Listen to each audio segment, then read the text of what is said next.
When you ask brokers or agents, they will all tell you that in residential real estate, it is typical for the real estate commissions to be included in and paid from the purchase price when the transaction closes.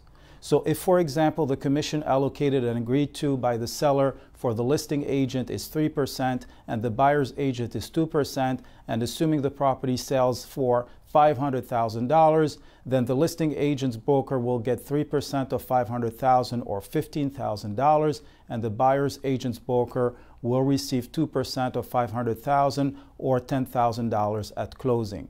Because the sellers are allocating the amount or rate of commissions to the seller's broker and the buyer's broker at the time the listing agreement is signed, many brokers and agents are telling buyers not to worry about the commission because it is paid by the sellers, and sometimes they might even tell buyers that they are not paying a commission because it is included in the price. This, however, is a little lie. Allow me to explain. In a perfect world, the sellers should be paying whatever commission or fee they agree to with their seller's agent called the listing agent. Listing agents help sellers market and sell their properties. The buyers on their end should be paying whatever commission or fee they agreed to pay their buyer's agents for helping them select, visit, negotiate, and close on a property. So each party would be paying for their own agent. At closing, the seller would be receiving net proceeds equal to purchase price less their agent's commission and closing costs from the price paid by the buyer.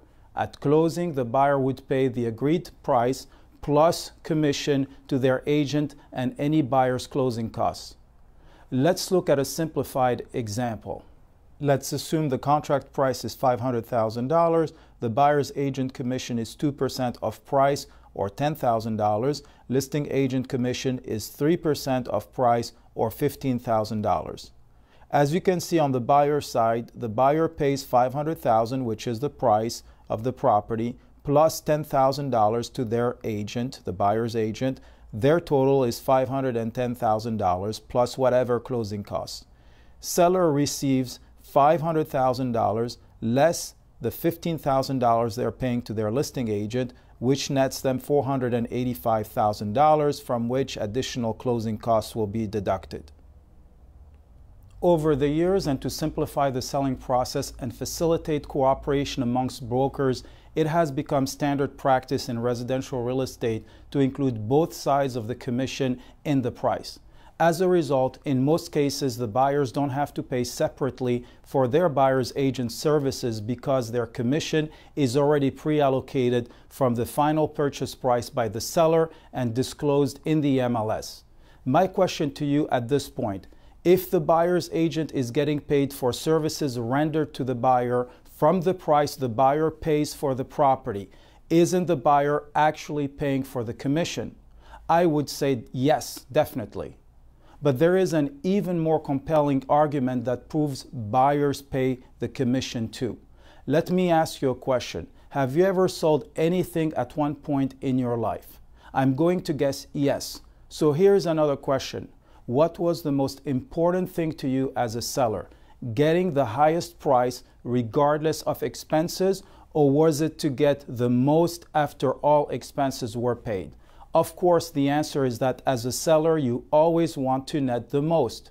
I'm going to illustrate this using the same example. So in the prior example, we see that the seller netted $485,000 after paying the listing agent $15,000. Now let's see what happens if we made the seller pay the listing agent and the buyer's agent commissions. Contract price is $500,000. The buyer's agent commission is 2% of price, or $10,000. The listing agent commission is 3% of price, or $15,000. On the buyer's side, the buyer pays $500,000 and no commission because it is included in the price. So the total out of pocket for the buyer is $500,000. Compare that to the prior example where the buyer was paying separately for their agents, and the total was $510,000. On the seller side, the purchase price is $500,000. So the seller receives $500,000 but has to pay both commissions, the $15,000 to the listing agent and the $10,000 to the buyer's agent, netting $475,000 compared to the prior example where the seller was netting $485,000. As the seller, would you be happy with this new arrangement where you net less for the same price while the buyer pays less? Of course you would not be happy unless the price went up to compensate you for the extra commission you are paying.